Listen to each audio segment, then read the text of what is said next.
Greetings, members, one and all of the Salivation Nation. Is silver's weakness exaggerated? Let's explore.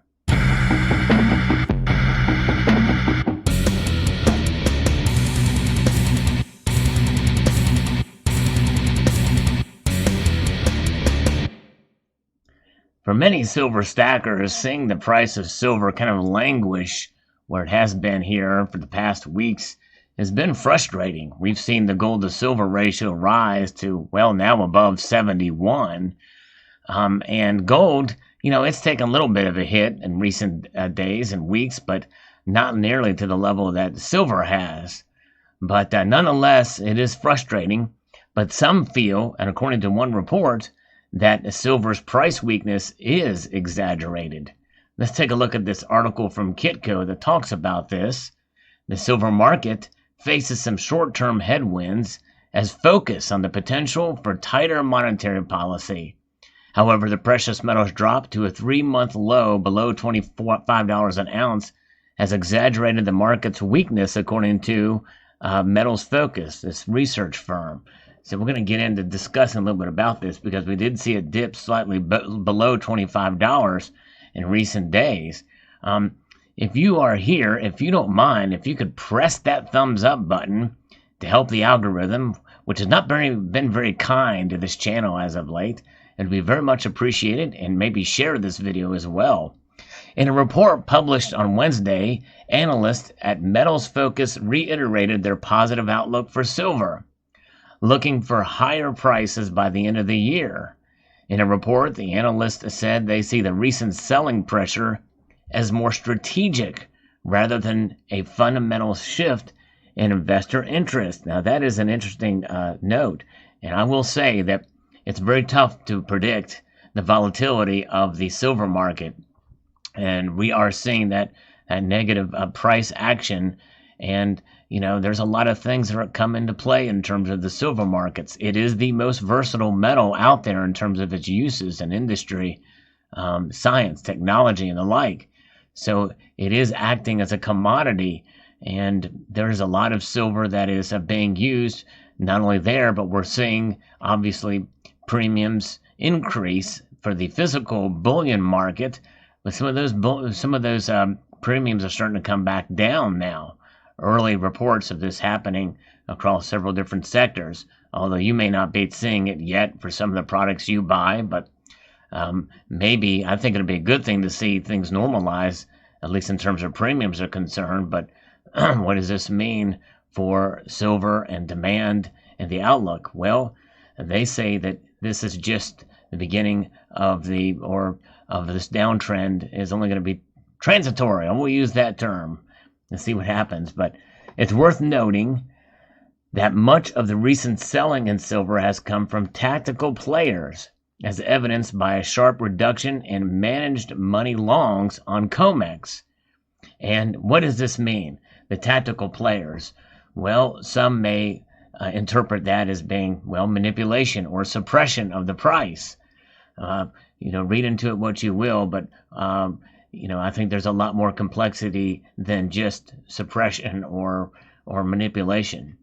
Silver electronic or exchange traded products also witnessed outflows, albeit modestly, leaving holdings just 5% below February's all-time high.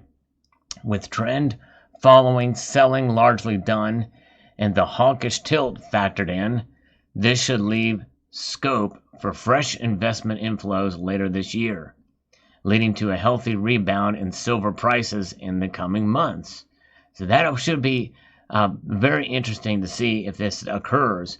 I have actually in the camp, and I'm going to stand by my prediction that I made earlier in the year, that I think we'll see between $30 and $35 an ounce, although I am more likely to believe that it's going to be closer to that $30 level than the $35 level, especially now.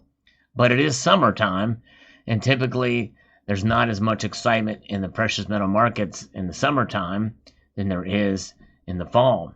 And, I think October is going to be a very interesting month. The third quarter numbers coming in. We'll see how that plays out. There has been some report, I heard it, and I don't know exactly how true it is, but by one measure, we may have experienced the shortest recession perhaps in history, just a couple of months. They say that the recession started and ended the same year in 2020, and we're out of it now. But I don't know. I have to look back. It was just a headline that grabbed the radio news, and but I haven't researched anything more about that. But nonetheless, I think if it was to be the case, it would be a little bit bigger news than what we're hearing, than just from one radio report. Nonetheless, analysts noted that silver investors don't have to fear rising interest rates anytime soon. That's another thing as well that I think we have to keep into consideration, because rising interest rates does not bode well for gold and silver prices. Across many economies, labor market remains a long way from the pre-pandemic state. Against this backdrop, the continuation of ultra-loose monetary and fiscal policies in the U.S. and elsewhere seem inevitable. And that is one thing we are going to certainly see, is more, especially with these monthly outflows for child tax credits or tax payments, or essentially it's universal basic income for those who have dependents, and that will go at least till December. While paper demand for silver has dominated the marketplace, the UK research firm noted that investors are taking advantage of discounts in the physical metal. That's pretty interesting. Because there's a lot of huge premiums, and so it's hard to think about discounts in the physical metal. Perhaps 1,000-ounce bars, I don't know, COMEX bars. Our bullion coin surveys suggest that silver bullion coin sales jumped by 48% and 22% year over year in North America and Europe, respectively, in the first half of 2021. A further sign of retail strength has emerged lately, with the launch of the newly designed Silver Eagle selling out, although the initial quantity offered by the U.S. Mint was relatively low, the analyst said.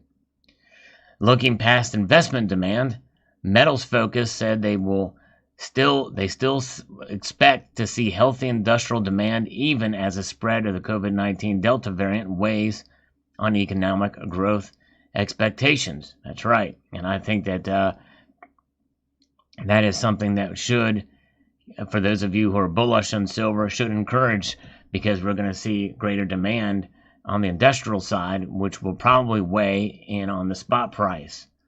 Silver's industrial offtake in 2021 is still on track to achieve a new annual high for our series back to 2010. Much of this year's growth is due to photovoltaic demand, as new capacity additions year to date have exceeded previous expectations. Going forward, growing commitments to carbon neutrality across several key economies, coupled with a solid pipeline for PV projects, should help underpin silver demand. Then you have EV production. Of course, there is a semiconductor shortage right now. There's a shortage everywhere, even with rubber. But some of these logistics hopefully will work themselves out.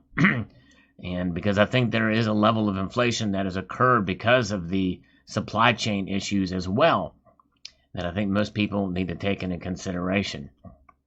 Very interesting indeed, but I think there's some good signs here. But the problem is, with reports like this, with bullish reports like this, you have to consider the source, and I'm not sure exactly if there is an agenda with Metals Focus. I would hope there would be a relatively objective organization, but you have Silver Institute too, which we probably can surmise that they are probably would want to see silver do well in terms of the price of silver.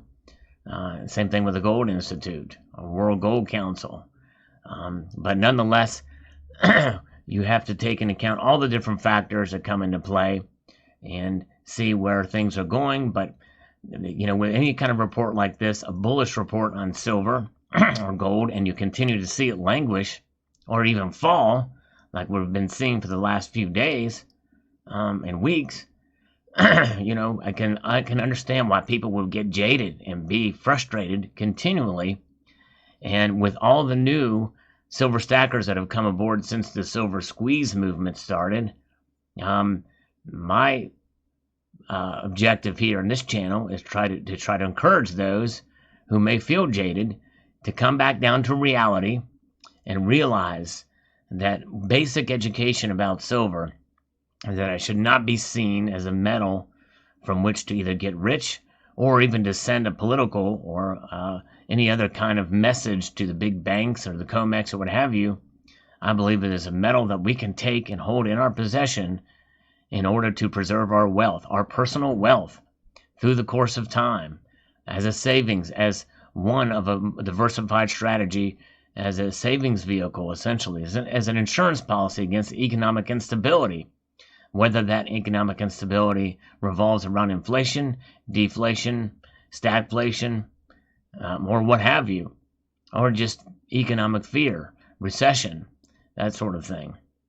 And so I think if you view it from that angle and realize the history of silver and what it has done, silver, the metal, essentially sells itself, and you come back into that realm of reality, I hope that will encourage you to at least hold on to the silver that you have and wait it out. I'll give you another perspective. Last year at this time, almost at this very time, silver reached $25 an ounce, and it was a pretty big deal. And had more than doubled its bottom out at under $12 an ounce back in March of 2020. And by about this time last year, it hit $25 an ounce. And keep in mind that over the past 5 or so years, we're struggling to see $20 an ounce again. So the fact that it is at $25 an ounce now, I think though may frustrate some through the lens of history, even recent history, we're doing pretty good here, I would say. And I believe there's a new floor that's been reached, a new resistance for silver, price resistance, where I don't think it's going to go below a certain price. And that resistance level may be different for different folks. But nonetheless, I believe that we are in a realm where we're seeing that resistance hold strong. And even though silver's down, it's not out. So there you go. Let me know what your thoughts are in the comment section below. I'd like to extend a multitude of gratitude to you all for taking the time to watch, and to encourage you to please rate, share, comment, and subscribe.